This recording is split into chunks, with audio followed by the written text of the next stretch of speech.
नवरात्रे शुरू होने वाले हैं और ऐसे में बहुत से लोग 9 दिनों का फास्ट भी रखते हैं और उसके लिए खुद को एनर्जेटिक रखना भी बेहद ज़रूरी है। लेकिन उससे भी ज़्यादा ज़रूरी है कि फास्टिंग के लिए आप खुद को कैसे प्रिपेयर कर रहे हैं। इसके लिए आप कुछ योगासन का सहारा ले सकते हैं। ऐसे बहुत से सवालों के जवाब जानने के लिए आज हम पहुंचे हैं जालंधर के योगा एक्सपर्ट और होम्योपैथिक डॉक्टर हरविंदर कौर के पास। मैम, बहुत बहुत स्वागत है आपका हमारे हेल्थ शो तंदुरुस्ताए नमः में। Thank you so much.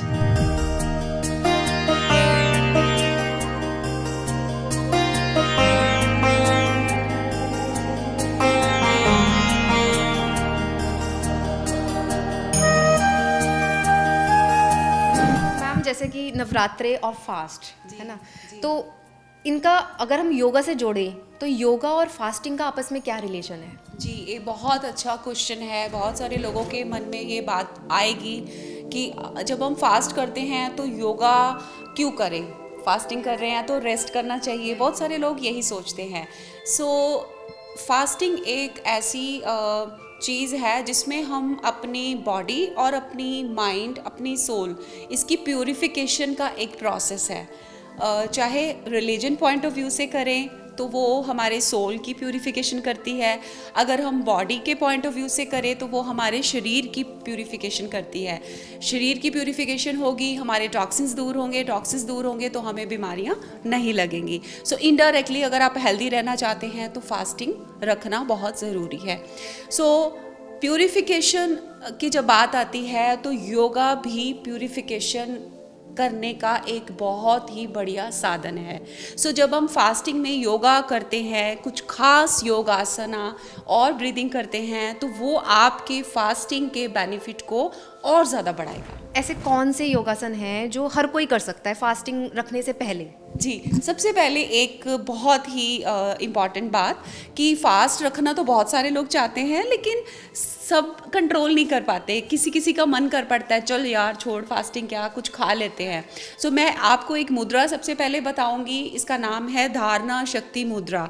धारणा शक्ति मुद्रा करने से हमारा जो मन है वो कंट्रोल में आता है, चाहे वो खाने को लेके है, चाहे वो किसी ज़्यादा शॉपिंग करने को लेके है। धारणा शक्ति की मुद्रा करने से आप ज़्यादा खाने के ऊपर कंट्रोल कर सकते हैं। उसको करने के लिए हम अपने जो हमारा अंगूठा है और हमारी इंडेक्स फिंगर है, इसको आपस में मिलाएंगे हल्के हाथों से और बाकी जो 3 उंगलियां हैं इसको ऐसे खोल देंगे। इसका नाम है धारणा शक्ति मुद्रा। आपके मन में कोई भी डिटर्मिनेशन हो कि मैंने ये करना है, साथ में इस मुद्रा का अभ्यास 15 मिनट रोज़ कीजिए। इस मुद्रा को आप जब भगवान का नाम लेते हैं तब कर सकते हैं। इस मुद्रा को आप वॉक करते करते कर सकते हैं। आप ऑफिस में थोड़ी देर के लिए फ्री बैठे हैं, आप टीवी देख रहे हैं, आप कार में पीछे बैठे हैं, आप इस मुद्रा को कर सकते हैं।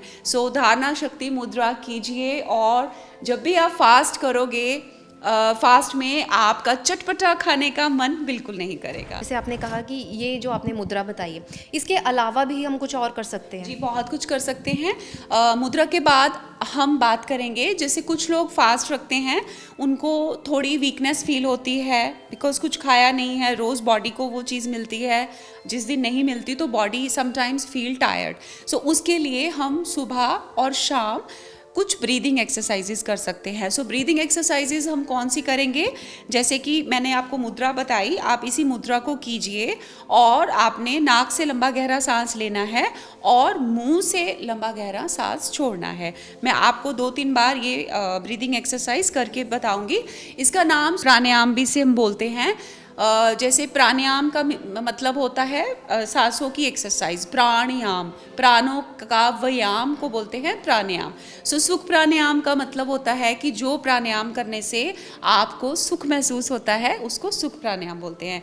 धारणा शक्ति मुद्रा में आप अभी जैसे मैं इसे हम सुखासन बोलते हैं। जिस आसन में बैठ के आपको आराम से कंफर्टेबल फील हो उसे हम सुखासन कहते हैं। सुखासन में आप बैठिए।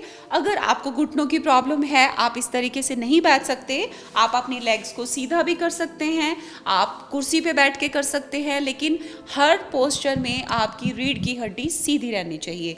आप नीचे कर सकते हैं, बेड पे कर सकते हैं। सो सुख प्राणायाम को करने के लिए आप सुखासन में बैठिए, धारणा शक्ति मुद्रा लगाइए और अपनी राइट नॉस्ट्रिल को बंद करके लेफ्ट नॉस्ट्रिल से लंबा गहरा सांस भरेंगे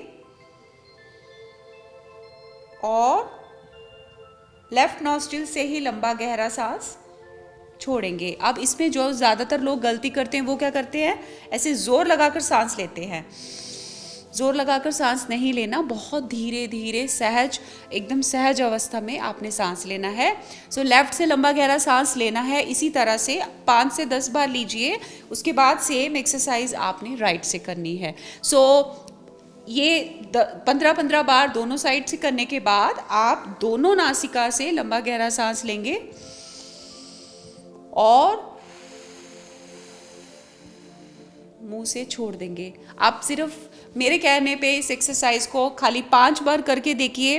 अगर आप बहुत टेंस्ड हैं, आप बहुत ज़्यादा परेशान हैं, आप थके हुए हैं, आपको बहुत सारी भूख लग रही है, आपको इंस्टेंट रिलैक्सेशन फील होगा, आपका जो भी एक चीज़ से आपका मन घबरा रहा था वो आपका एकदम से ठीक हो जाएगा। ये बहुत जल्दी आपको रिलैक्स करती है। सो ये एक आसान सी ब्रीदिंग एक्सरसाइज है जो आप फास्टिंग में सुबह भी कर सकते हैं, शाम को कर सकते हैं। क्या मैम शुगर पेशेंट्स जो हैं वो भी फास्टिंग रख सकते हैं और उनके लिए भी किसी तरह की कोई योगासन होते हैं?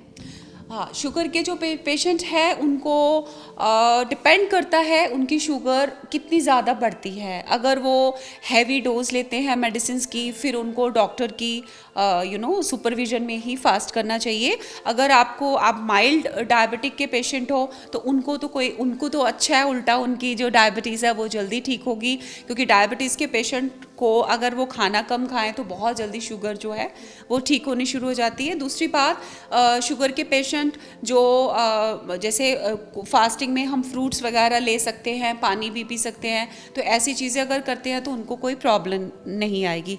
इसके साथ हम कुछ एक्सरसाइजेस कर सकते हैं। एक बात मैं आपको बताना चाहूँगी कि जब आप फास्टिंग करते हैं आपको बहुत ज़्यादा हार्ड एक्सरसाइजेस नहीं करनी चाहिए, क्योंकि फास्टिंग में आपका जो अंदर एनर्जी जो फूड के फॉर्म में अंदर जाती है वो अब नहीं जा रही, तो आपको एनर्जी कंजर्व करके रखना है। सो एक्सरसाइजेस अगर आप ज़रूरत से ज़्यादा करेंगे तो आपकी एनर्जी ज़्यादा कंज्यूम होगी, जिससे आप फास्टिंग अच्छे से नहीं कर पाओगे। एक चीज़ और, ज़्यादा बोलने से भी हमारी एनर्जी जो है वो वेस्ट होती है, तो जब आप फास्टिंग करते हो आपने बातें भी थोड़ी कम करनी है। सो इस फास्टिंग में जितनी ज़्यादा आपकी बॉडी में एनर्जी को प्रिजर्व करोगे उतना ज़्यादा आपको फास्टिंग का फ़ायदा होगा, रिलीजियस पॉइंट ऑफ व्यू से भी और फिज़िकल पॉइंट ऑफ व्यू से। सो हम कुछ एक्सरसाइजेस भी कर सकते हैं, जैसे आप मैट बिछाकर, जिस तरीके से मैं बैठी हूँ इसे हम दंडासन बोलते हैं। सो दंडासन में आप अपनी लेग्स की कुछ एक्सरसाइजेस कर सकते हैं, कमर की कुछ एक्सरसाइजेस कर सकते हैं। जैसे ये देखिए, पहले एक्सरसाइज में बताती हूँ जो आपकी कमर को रिलैक्स करेगी। एक पाँव दूसरे पाँव के ऊपर रख के कुछ इस तरीके से हल्का फुल्का आप 10 से 15 बार एक साइड कीजिए, उसके बाद 10 से 15 बार दूसरी साइड कीजिए, राइट। उसके बाद आप अपने पाँव को, जो इसको हम माइक्रो योगा भी कहते हैं, माइक्रो योगा मीन्स जो आप सूक्ष्म व्यायाम, यानी आपके जो बॉडी के छोटे छोटे पार्ट्स हैं, जैसे फिंगर जॉइंट्स हैं, आपके नी जॉइंट्स हैं, इनकी अच्छी एक्सरसाइजेज, इनको ब्लड सर्कुलेशन इम्प्रूव करने के लिए आप अपनी उंगलियों के साथ ऐसे कर सकते हैं। उसके बाद सुखासन में बैठकर आपकी कमर की हल्की फुल्की एक्सरसाइजेज, जैसे इस तरीके से पीछे की ओर आपने झुक के देखना है, गर्दन आपकी सीधी रहनी चाहिए। उसके बाद फिर दूसरी ओर, उसके बाद एक एक्सरसाइज मैं आपको बता रही हूँ, जो पुराने ज़माने में जब मक्खन निकाला जाता था तो मधानी के साथ जो पुरानी जो औरतें थी, हमारे बुजुर्ग थे, वो मक्खन निकालते थे। उसे योग में बोला जाता है मंथन क्रिया। मंथन क्रिया करने के लिए आपकी कमर सीधी, गर्दन सीधी, आपने अंगूठे को अंदर रखते हुए इस तरीके से मुट्ठी बनानी है और बिल्कुल वैसे ही करना है जैसे पुराने ज़माने में औरतें मक्खन निकालती थी, राइट। ये इतनी बढ़िया, ये एक क्रिया है, इतनी बड़ी एक्सरसाइज, बढ़िया एक्सरसाइज है जो आपके लिवर, आपका स्टमक, आपका गॉल ब्लैडर, आपका पैनक्रियास, जितने आपके पेट के अंदर के ऑर्गन्स हैं उन सब की बहुत बढ़िया एक्सरसाइज करेगा। अगर आपको शुगर की बीमारी है, अगर आपको पेट से रिलेटेड प्रॉब्लम्स है, आपको फैटी लीवर है जो कि आजकल बहुत कॉमन है, इस क्रिया को करने से आपको उसमें लाभ होगा। दूसरा, अगर आपको बाजू में दर्द रहती है, आपके शोल्डर जॉइंट में पेन रहता है, आपकी कमर में फैट ज़्यादा है, चर्बी ज़्यादा है, तो इस एक क्रिया को करने से आपको बहुत सारे फ़ायदे होने वाले हैं। सो इसको हम शुरुआत में बिल्कुल धीरे धीरे करते हैं। अगर आपका स्टेमिना अच्छा है आप इसको फास्ट भी कर सकते हैं, थोड़ी देर फास्ट करने के बाद फिर से धीरे करके आप रिलैक्स कर सकते हैं। सो इसी तरीके से लेट कर अपने सांसों पे ध्यान देना, मेडिटेशन करना, जो हम मंत्रों का जाप करते हैं, सो मंत्रों का जाप करना वो मेडिटेशन का ही एक तरीका होता है। सो ये भी हम फास्टिंग में हम कर सकते हैं जो कि आपको बहुत सारा फ़ायदा देने वाले हैं। मैम, ये तो ड्यूरिंग फास्टिंग जो आपने बताया कि हम एक्सरसाइजेस कर सकते हैं, लेकिन क्या होता है कई बार हमारे मन में आ जाता है कि हमें फास्ट रखना है, तो हम डर जाते हैं कि हमने फास्ट रखना है, हमारी वीकनेस ना हो जाए या किसी तरह की कोई हेल्थ इश्यूज़ ना होने शुरू हो जाए। तो फास्टिंग से पहले ही हम कितने दिन पहले कुछ ऐसी एक्सरसाइजेस करें जिससे हमारा जो एनर्जी लेवल है वो बरकरार रहे। बिल्कुल, फास्टिंग से आप चाहो तो एटलीस्ट 2 वीक्स पहले अगर इसकी तैयारी करनी शुरू कर दो। अगर आपके पास बिल्कुल टाइम नहीं मिलता, आप 20-25 मिनट्स ब्रिस्क वॉक कर सकते हैं, तेज़ तेज़ सैर करना, और सैर करने के साथ साथ भ्रमण प्राणायाम करना। जब हम सैर करते हैं, अगर आप सैर करने वाली जो जगह है वो ग्रीन है, पोल्यूशन ज़्यादा नहीं है, तो आप वॉक करने के साथ साथ भ्रमण प्राणायाम भी कर सकते हैं। सो भ्रमण मत मीन्स टहलना, प्राणायाम मीन्स एक्सरसाइज करना सांसों की। सो वॉक करते करते आपने भ्रमण प्राणायाम करना है, जिससे आपका मेंटल जो है और फिजिकल, ये दोनों आपका जो स्टेमिना है वो बढ़ना शुरू हो जाएगा। सो भ्रमण प्राणायाम कैसे करते हैं?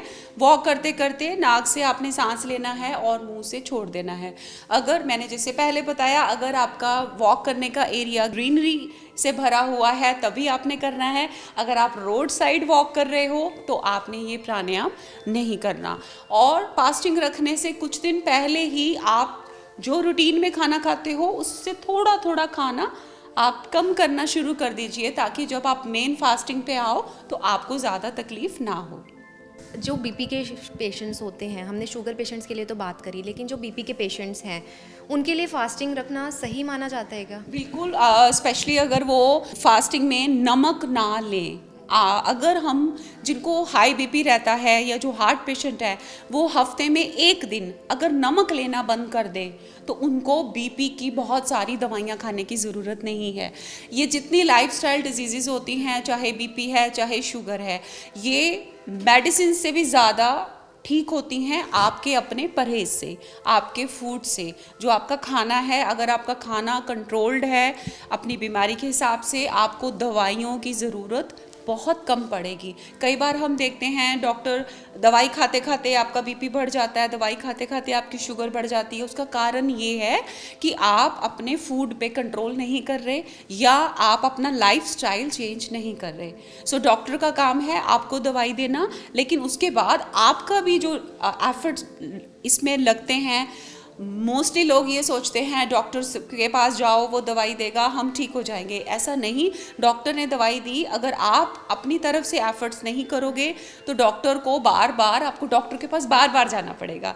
जैसे मैं एक डॉक्टर हूँ तो मैं अपने पेशेंट्स को बोलती हूँ कि अगर तुम चाहते हो मेरे पास नहीं आना, मेरे पास बार बार ना आओ, तो तुम शाम को या जब भी मैं योगा कराती हूँ तो तुम मेरी क्लास में आ जाओ। तो तुम्हें मेरे क्लिनिक पे अगर आना लोगों को पसंद नहीं होता, लेकिन योगा क्लास में आना सबको अच्छा लगता है। सो आप भी अगर कोई भी किसी भी प्रॉब्लम के लिए दवाई लेते हैं, उसके साथ साथ आप अपना एफर्ट भी ज़रूर लगाइए, उससे आपको डॉक्टर के पास नहीं जाना पड़ेगा। बहुत बार होता है कि जब हम फास्ट रखते हैं, लाइक शुगर बीपी के पेशेंट्स होते हैं या किसी और तरह की उन्हें परेशानी होती है, फास्ट तो रख लेते हैं, और जब हम उनसे पूछते हैं कि आपने अपनी मेडिसिन ली हैं तो कहते हैं नहीं फास्ट है, हमने मेडिसिन नहीं ली, तो क्या उससे उनकी हेल्थ पे कोई पड़ता है इफेक्ट? जी, ऐसा होता है, डिपेंड करता है वो मेडिसिन कौन सी खा रहा है।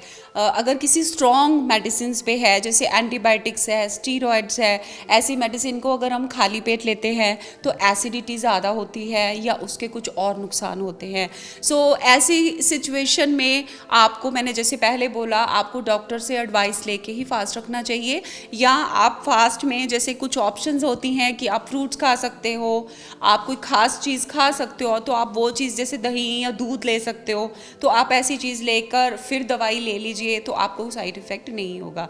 अगर कोई पर्सन हेल्दी है, उसको कुछ खास मेडिसिन नहीं खाता, तो वो तो बिना कुछ टेंशन लिए, बिना कुछ सोचे समझे आराम से 5 दिन, 6 दिन, 7 दिन, 9 दिन कितने भी फास्ट रख सकता है। और जितने ज़्यादा आप फास्ट रखोगे उतना ज़्यादा शरीर की कायाकल्प होती है। और अगर आप फास्ट नहीं रखना चाहते तो आप हर रोज़ ऐसा खाना खाएं कि आपको फास्ट रखने की ज़रूरत ना पड़े। मैम, हमारे दर्शकों के लिए एक मैसेज आप क्या देना चाहेंगे? हम सबके दर्शकों के लिए ये मैसेज देना चाहती हूँ कि ये जो नवरात्रे आ रहे हैं, इस चैनल ने इतना अच्छा एक प्रोग्राम रखा है कि नवरात्रों में हम फास्टिंग जो करें वो कैसे करें, इफ़ेक्टिवली फास्टिंग कैसे करें। सो इसका फ़ायदा तभी होगा जब आप कुछ चीज़ें फॉलो करेंगे। वो चीज़ें क्या हैं कि जब हम फास्ट रखें तो बहुत ज़्यादा फ्राइड नहीं खाएं, अपने आप को एक्टिव रखें। फास्ट रखने के बाद आप के अंदर बहुत पॉजिटिव चेंजेस आएँ। अगर आप थोड़े से एफर्ट्स करोगे तो ही ये चेंजेस आ सकते हैं। बहुत सारे फ्रूट्स खाओ, बहुत सारा पानी पियो। जो ज़्यादा फ्राइड चीज़ें हैं वो थोड़ी अवॉइड कीजिएगा, और बहुत ज़्यादा हमेशा खुश रहना, स्ट्रेस को दूर रखना, और जो माता रानी है वो हम सब की प्रॉब्लम्स को बहुत जल्दी दूर करेगी नवरात्रों में। नवरात्रों के बाद भी वो हमेशा हमारी हेल्प करेगी। Thank you. तो ये था योगा और फास्टिंग यानी व्रत का आपस में संबंध। अगर आपको हमारा ये वीडियो पसंद आया हो तो हमारे इस वीडियो को लाइक, शेयर और कमेंट करके भी हमें ज़रूर बताइएगा कि वीडियो आपको कैसा लगा। इस तरह की और भी वीडियोस के लिए जुड़े रहें तंदुरुस्ताए नमा के साथ। नमस्कार।